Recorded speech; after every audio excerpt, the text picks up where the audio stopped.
Okay, hang on. Whoops.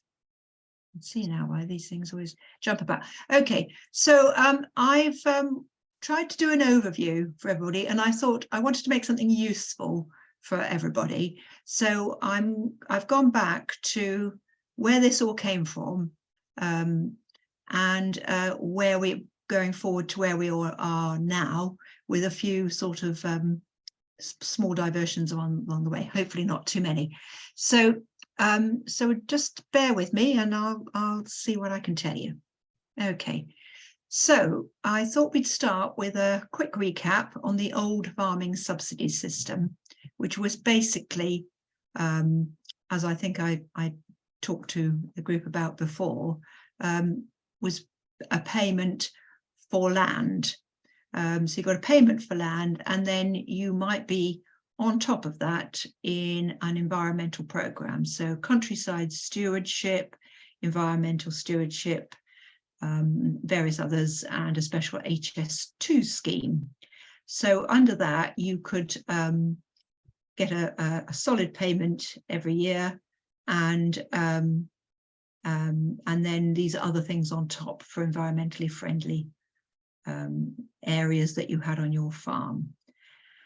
And when I last did this, which I think was 2021, the new system was coming in, and so that system was going to be progressively reduced over the 7-year period as the new system came in. So here's the man behind the scheme, Michael Gove. So he was in post before the general election, and there was a fundamental problem for the Conservatives with the idea of just paying people for owning something. Why should people get paid just for owning something? So the big idea was public money for public good. And this was going to be something that would be a big bonus once we had Brexit done and dusted, because we couldn't do that under the old European scheme and under the Common Agricultural Policy. So as you can see, there he is standing up and saying that we will have legislation to deliver a cleaner and healthier environment for future generations. And this was on the 12th of September 2018 when he launched the Agriculture Bill. And this was the bill setting out how farmers and land managers would be paid public goods for public goods, such as better air quality, better water quality, improved soil health, better animal welfare standards. Oops, something awful's happened to my... Oh, I'm going to turn that off. Can you still hear me? Yeah. Okay, I'm turning my... if you want me to hear you, can you give a shout? Because my headphones have decided not to cooperate. Public access to the countryside and measures to reduce flooding. Oops, let me just look up something in the chat. Okay.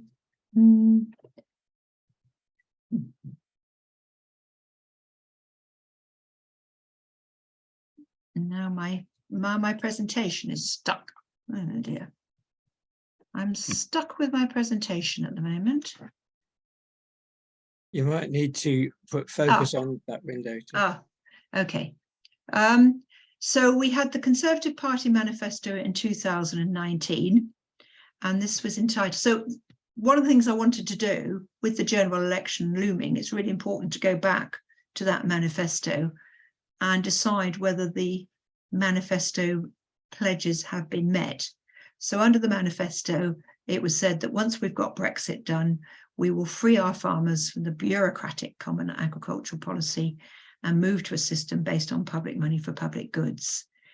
And the budget to farmers will be guaranteed.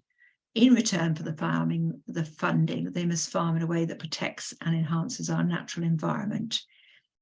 And then we'll be able to encourage the public sector to buy British, and we will increase this annual quota for seasonal agricultural workers scheme from 2,500 to 10,000.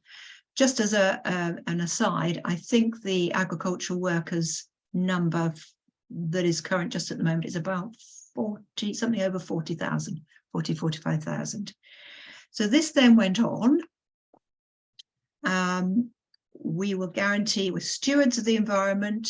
We will protect and restore our natural environment after leaving the EU, because conservation has always been at the very heart of conservatism. We will set up the Independent Office for Environmental Protection. Indeed, that's been done, and introduce our own legal targets. We will invest in nature, helping us to reach our net zero target with a 640 million new Nature for Climate Fund. And then there is the tree planting pledge, 75,000 acres of tree a year by the end of the next Parliament, as well as restoring peatland. And we'll have new national parks. We'll make our landscapes greener, happier, and we'll make a coast to coast path.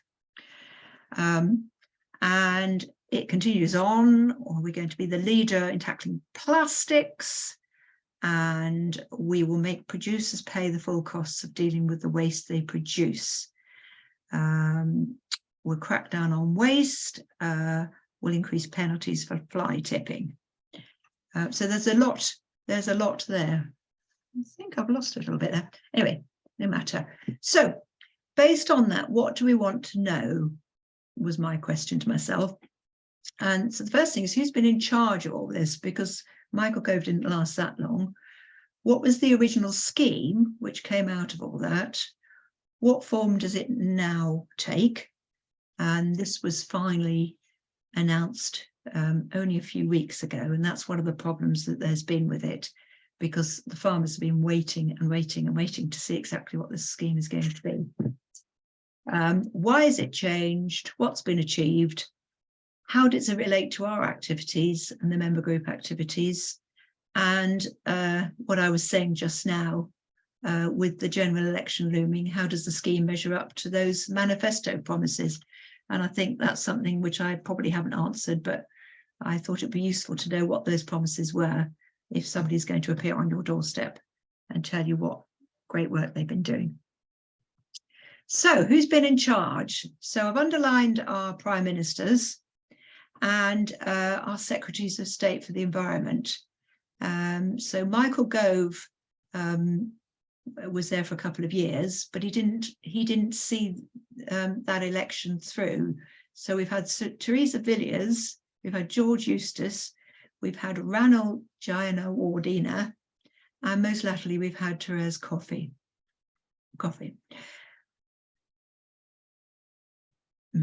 And then I've given a chronology here, again, hopefully if people want these notes, of all these things that have happened since this was envisaged.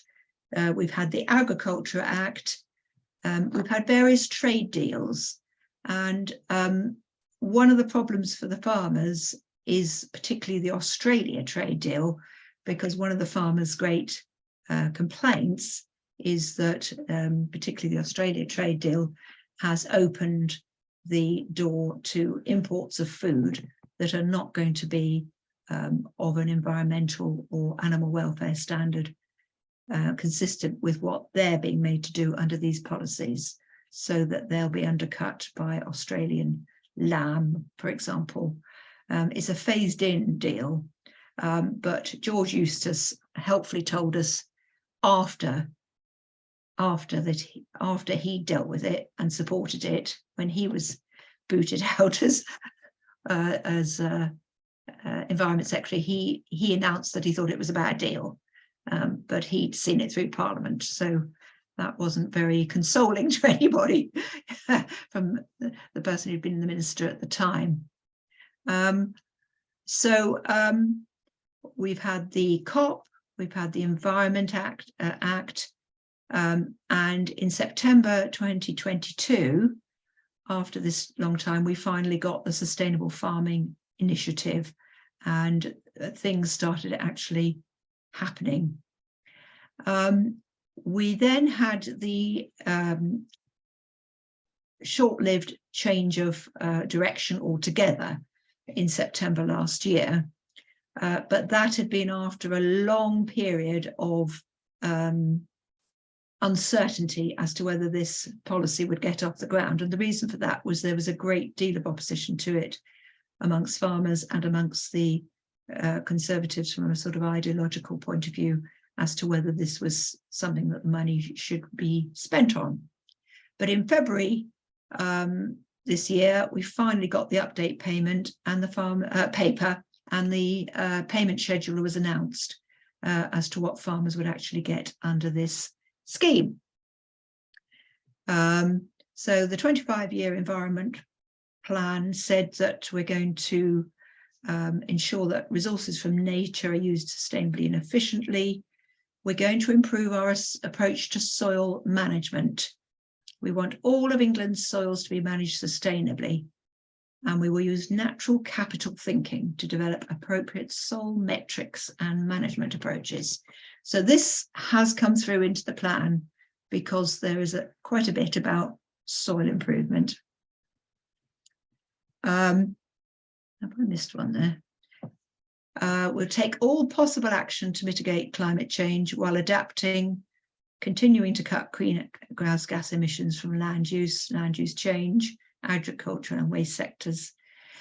And this is an interesting one, making sure that all policies, programmes and investment decisions take into account the possible extent of climate change in this century.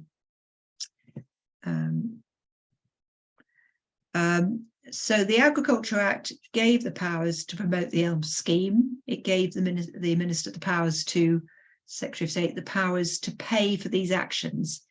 And going back to those original pledges, I think one of the reasons that this has all survived the ups and downs of the politics is that that pledge has been made. That money has been pledged to be retained for this sector.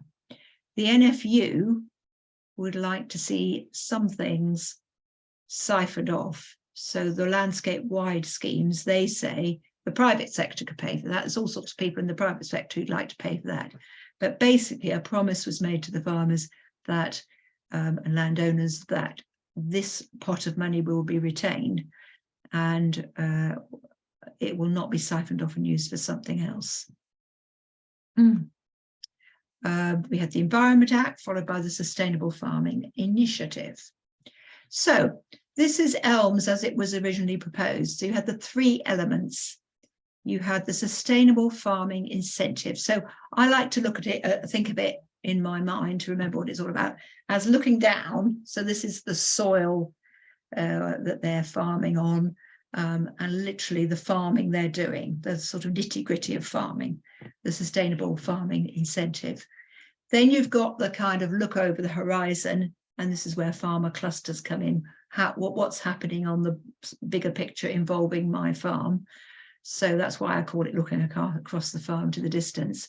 And then you've got the landscape recovery, which is looking at the wider landscape, looking at whole river systems or a wider area that is a big picture. So as you see, the Sustainable Farming Incentive was to encourage farmers to adopt environmentally sustainable farming.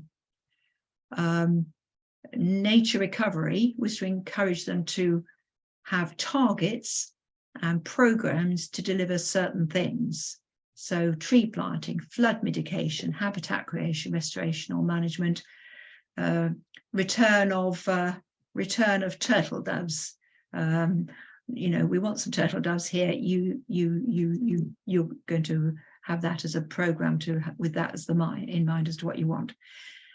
Landscape recovery is for the big things, the transformational landscape scale projects, such as restoring big areas of peatland.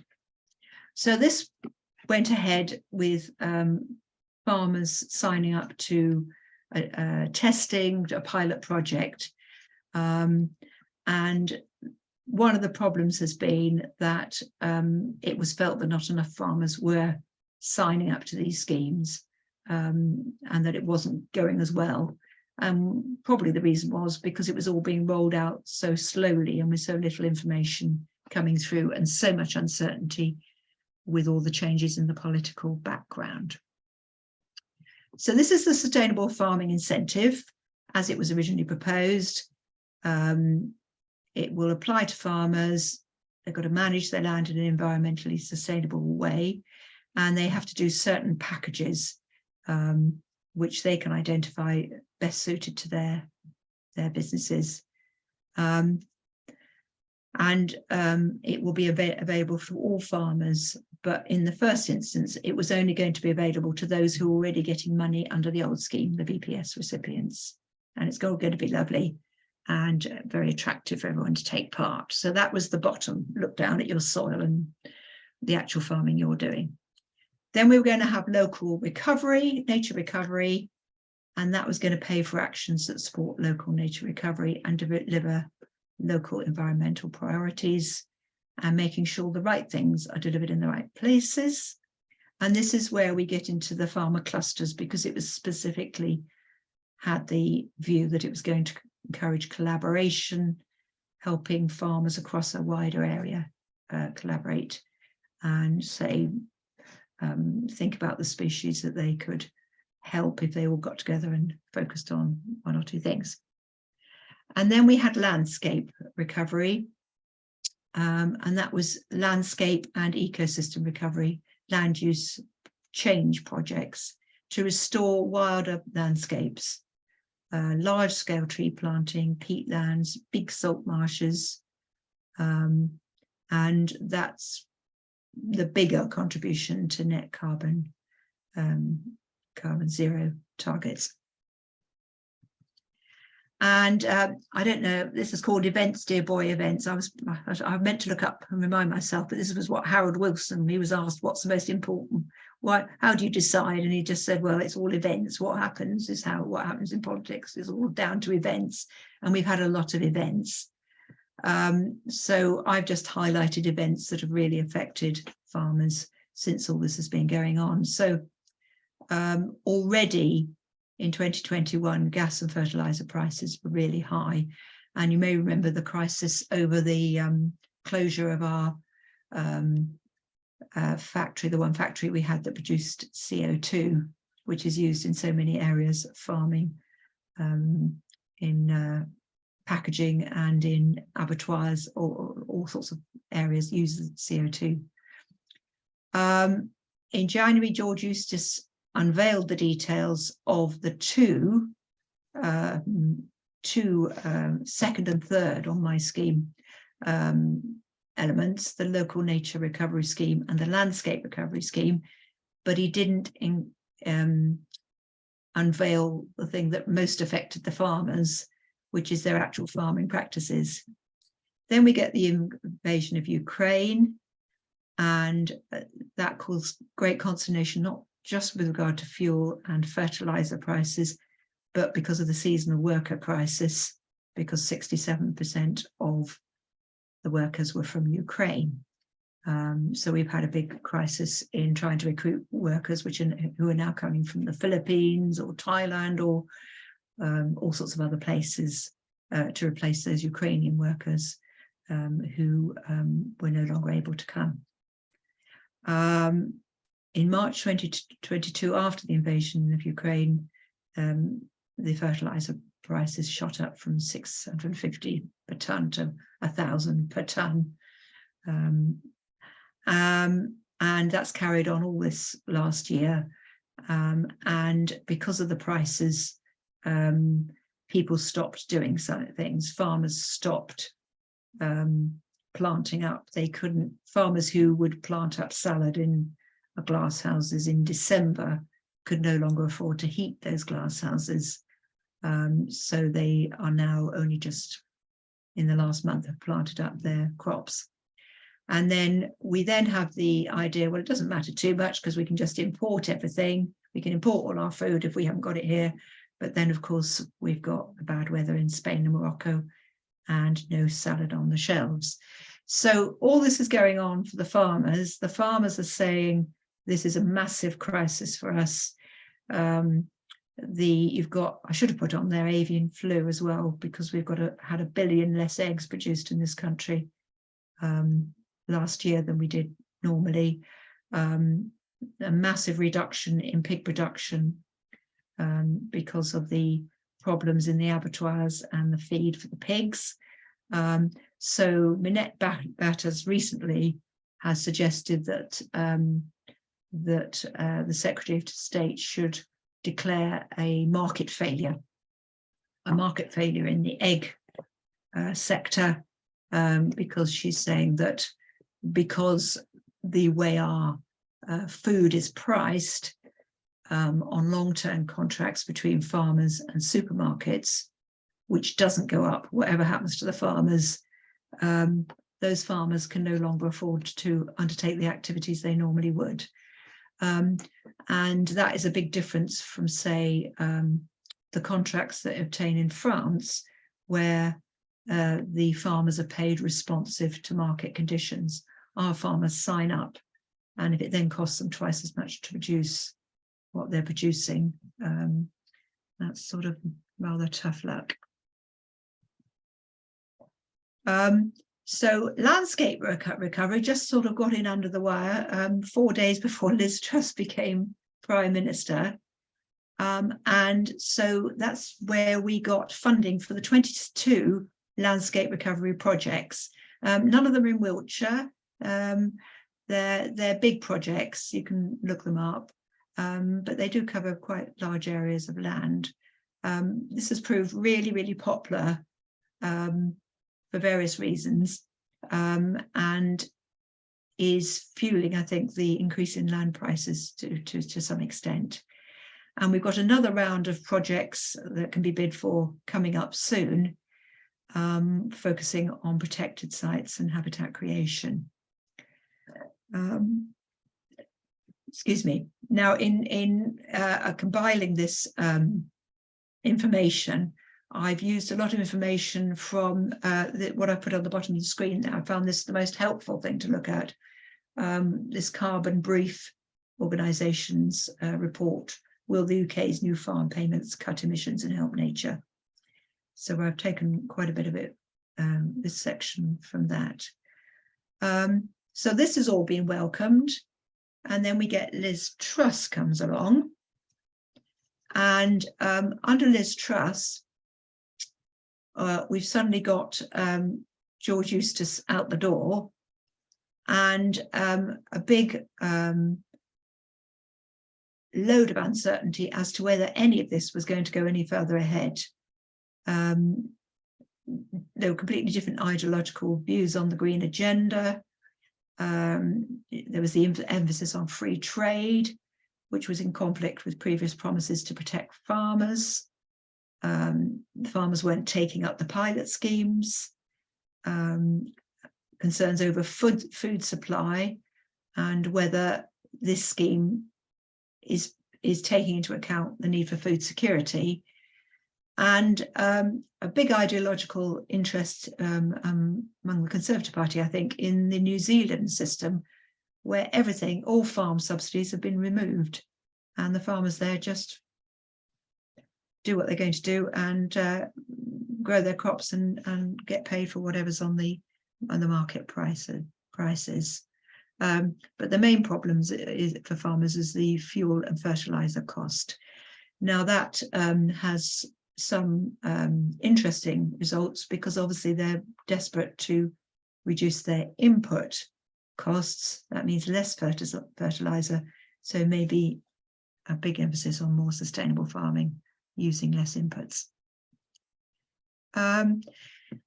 Liz Truss came and went, and then we got Therese Coffey, and we seem to be sort of back on track.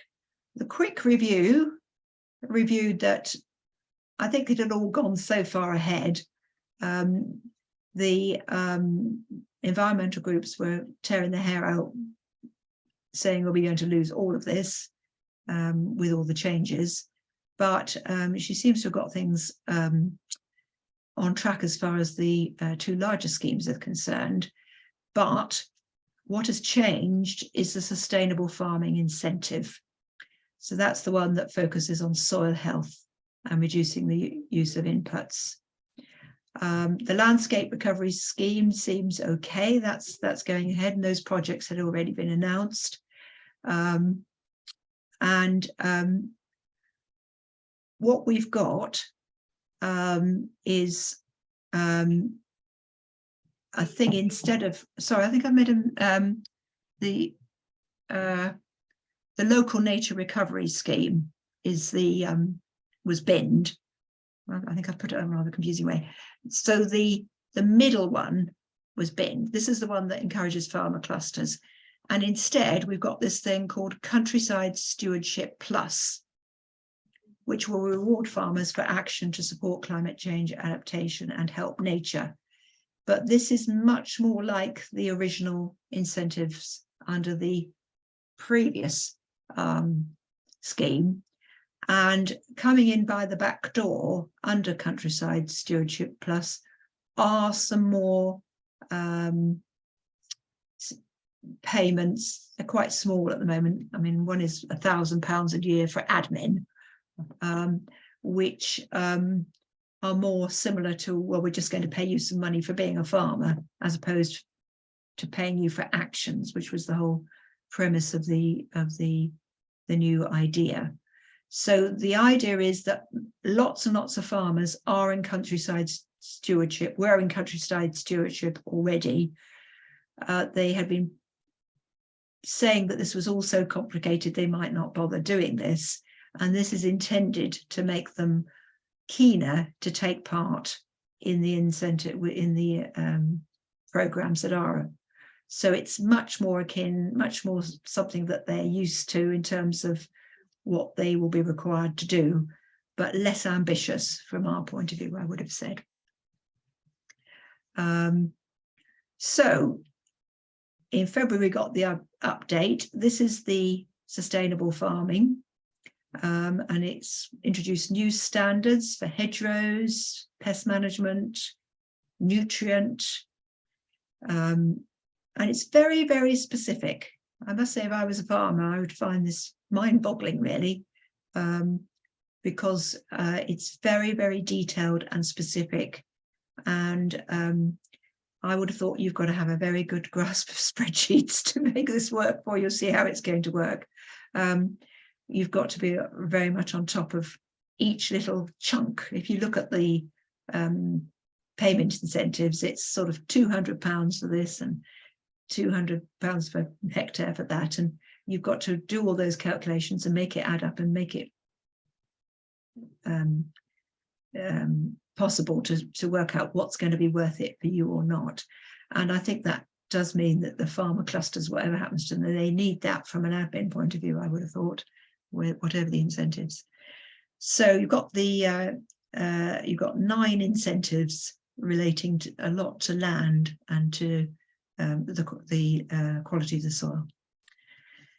How will the money be spread? I was interested to know. We've been promised that this money, which was in the farming subsidy budget, would carry on, but it's 2.4 billion. Is it going to be equal between the three? Is it going to be now geared more to one element of these three? Originally, it was suggested it would be equal, but now it's being suggested it may depend more on what the farmers want to do. So does that mean that the farmers will choose the easiest things to do, the less demanding things to do, the less effective things to do in terms of climate change, and that money will start following where it's being led?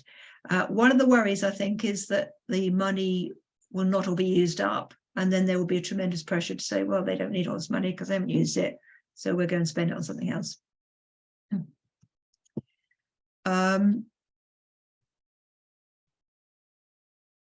This is what has been lost. What we lost by the fact that we've got this countryside stewardship plus instead of what was originally the nature recovery.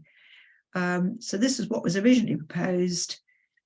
This tier could be designed to support land managers in the delivery of locally targeted environmental outcomes.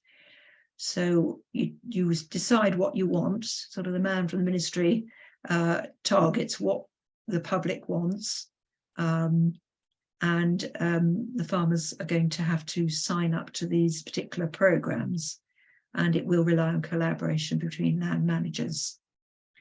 So it could include a variety of mechanisms for encouraging and rewarding collaboration and joining up.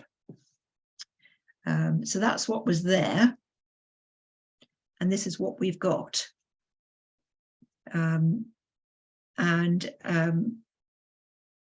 It covers standard universal actions, but it's more locally targeted, relating to specific habitats and features. So that's more back to the thing of, here's a copse, here's a hedgerow. It's not quite as ambitious as what was originally proposed.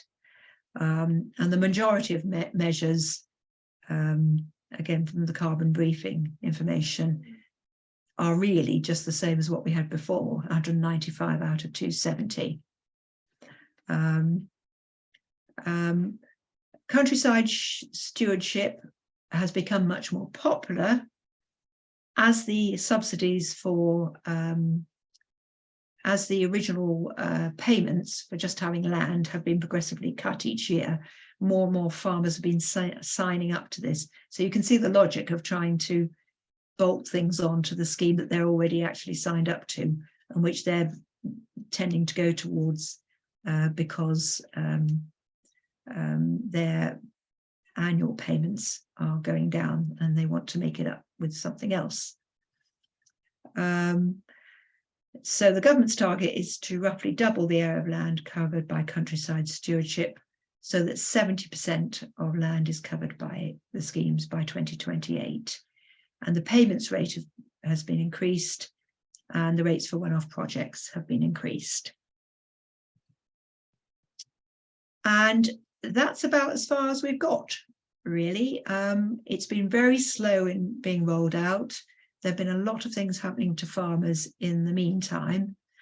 And what's been happening? Well, because of the landscape-wide projects, as I said, I think the issue of a land grab, because you can certainly make money by buying up land and doing tree planting or what have you. So land prices are increasing a lot. They've increased up 20% since 2020. Are farms viable? Will the farmers be there to take up these schemes? NFU says there's been market failure, making very many farming operations unsustainable. World food prices, will they outcompete these incentives? If the price of grain or the price of whatever is just much more, and it's going to be much more in the future, you're going to get more farmers just saying, well, I'll forget all this. I'll just maximize as much as I can the output from my farm. Domestic food prices, will people accept high prices or demand those cheap imports? Food choices, will they change? Are they going to change? Will that influence what farmers grow? And really, I suppose what I think, we need a proper land use strategy. And that will involve making sure that you don't have these lovely big restored peatlands, for example, which a lot of public money has gone into, bang next door to a farming activity which is damaging them. So we need a land use strategy to make sure one part of the land system isn't contradicting another. And I've put a note about the Netherlands there, because in the Netherlands there's a great outcry at the moment because farmers are being told to change their activities close to nature,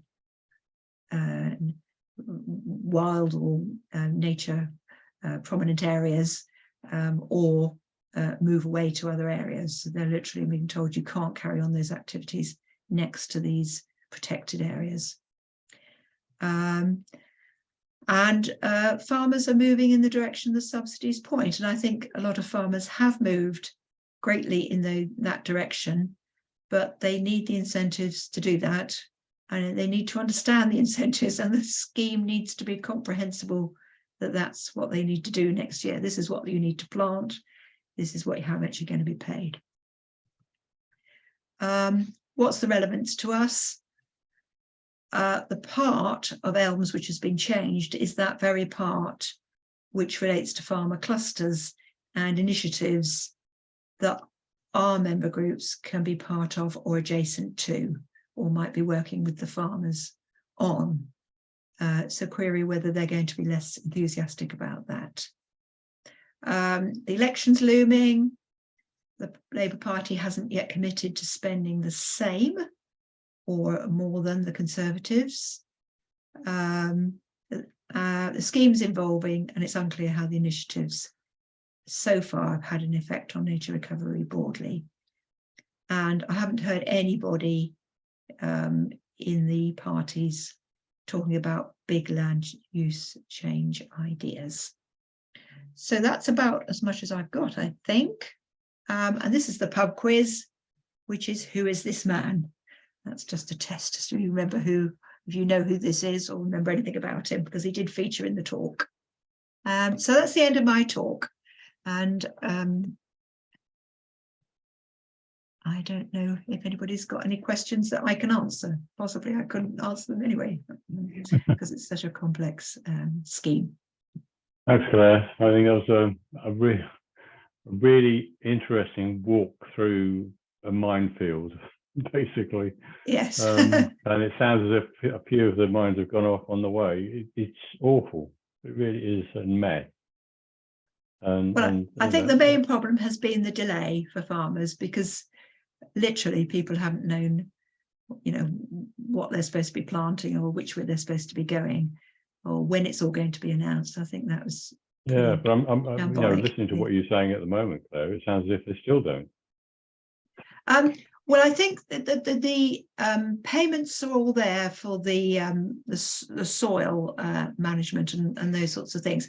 I think it's not so much they don't, but it's such a complex system. You really need a sort of farmer sitting next to an economist to see what's best for you. And of course, it's all so dependent on world prices for the other things you might grow or breed or what have you. Yeah, that's saying what you just said about economists and farmers. What do you think farmers want economists telling them how to, almost telling them what to do? Because, well, I don't know. I can't see the detail and I don't understand the detail. But the way you're describing it, it just seems completely unmanageable. And somebody sat down and made I don't know, a real pig's ear of designing it. It's awful. Sounds awful. Well, I think it's very much in the lines of other things. I mean, things I've been involved with in my life, where schemes are designed to pay so much for this item of work or that item of work. It's a very normal way of designing public sector payments, actually, but it's just so detailed and so meticulous. And then you've got all the enforcement issues. You know, you say you're going to plant a cover crop of this or some legumes here or what have you, but how's it going to be effectively policed? How's it going to be effectively kept on top of?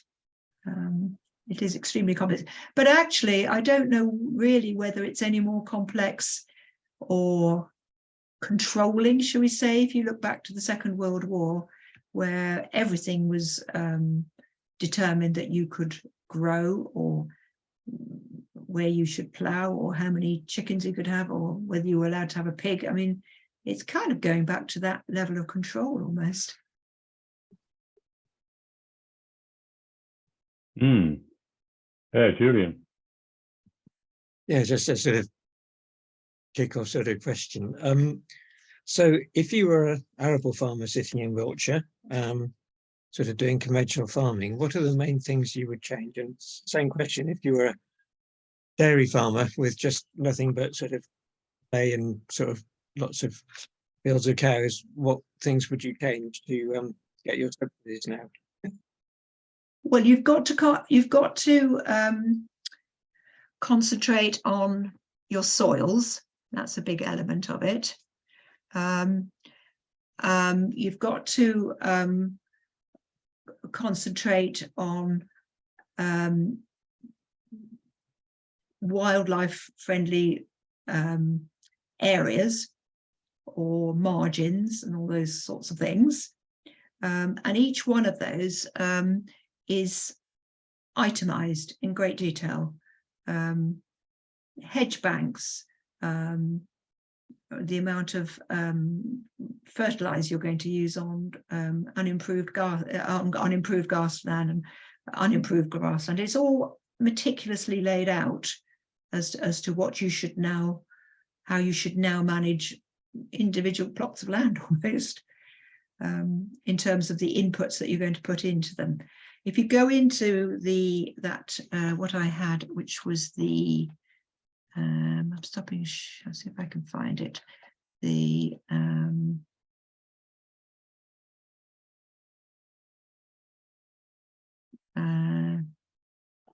payment scheme update of the 15th of February 2023. If you go into that, I'll just get it up for myself.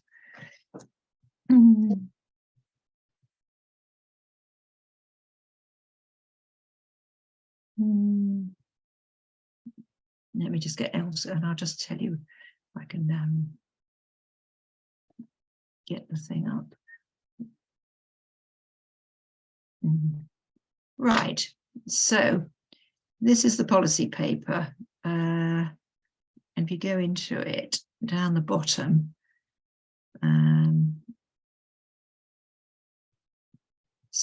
there's a summary of actions that will be available.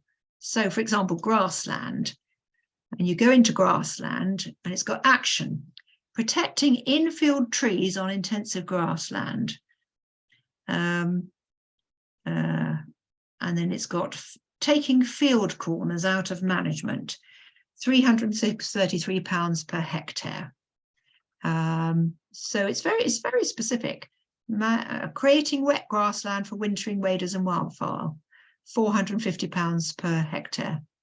And then it's got some notes as to how you go about it. I mean, it may be there's going to be a lot of support to help with this, but whether it's going to be support from your friends or whether it's going to be support from the civil servants, I don't know. Supplement for haymaking, managing species-rich grassland, £182 per hectare. I mean, there's pages and pages and pages and pages of all this. That comes back to the sort of umbrella of, you almost need a regional government manager to make sure who's policing it, because farmers could, if there's no one managing it, but like most things don't seem to be managed at the moment by government. Yeah, well, that is the worry, isn't it? They could just say what they like and say, yeah, I've done 20 hectares of that, 10 hectares of that, and no one would ever come along and check. It sounds, I think there are going to be I mean, there are available ways. Obviously, we've got drones and all sorts of things. So the ability to monitor what farmers are doing is massively greater than it has been. Whether it's going to what you know in practice, whether there's going to be a lot of fraud is another issue. A real Big Brother satellite is watching you type stuff then. I mean, you see what you've got something here: minimizing bare ground by having no more than 5% of the total area of the land entered into the standard left bare over winter. 5%. You've got a field. You've got to decide what the 5% is. It is a little bit mind-boggling. Herbal lays, £28 a hectare. I mean, it's just pages and pages and pages and pages and pages of this. And somebody sat down and done it. It's unbelievable.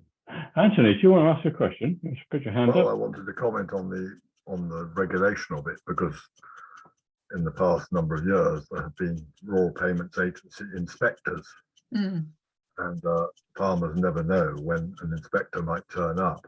And so, I mean, I am aware of, because I support farming people through the charity, the Farming Community Network, and Claire, I'm thankful to you for your talk, because I don't begin to understand most of it. I know there's something out there for farmers that's very difficult, but I don't understand it all. And thank you for what you've done. this evening. But you know, if they are liable to an inspection at any time, then they've got to conform to what they're meant to do. And I do know that people have been held up because, you know, somebody locked a gate that would have given access to a footpath if the gate had remained unlocked. So therefore they got a fine because of it. Somebody else moved a footpath and that wasn't acceptable, and the RPA inspector found that. So I suspect there will continue to be an inspection process. Oh, I'm sure there will be. It's just to the extent to which the, you know, the personnel is there, the manpower is there, all the systems are going to be able to keep up with this sort of scheme. But it's like any scheme. I mean, I was, you know, in a different area. I mean, you got payments, and then suddenly you'd find that some firm had been decided, you know, it was decided they'd been cooking the books, and you know, there'd be a crisis, but it's few and far between. I mean, the ability of government bodies to have the manpower and the bandwidth to monitor things is pretty low at the moment, isn't it? I think. Exactly. Yeah. So has anyone else got any thoughts, guys? Because this, hey, it's So I stunned you. Anybody got a farmer head on who's actually tried to make this work? I mean, I would love to. I think it would be good to follow up with a talk from a farmer. As I say, I just want one of the things I wanted to know was, there's all this money. Is it going to be used for something that I want to pay for? That's what it boils down for us, isn't it? And is it going to make a discernible impact on soil health and sustainable farming and the target of tree planting? I mean, at the moment, it doesn't seem like the government's on track to really meet its targets for tree planting, for example, as far as I know. But again, that needs looking into. But there's just so much information in relation to all the different targets. I mean, that's one of the things that they've been churning out all this stuff, and like everything with the government, you can pass all these acts and they've all got objectives and targets and things, but do they actually get followed up, which is our same old story, isn't it, with what we're doing.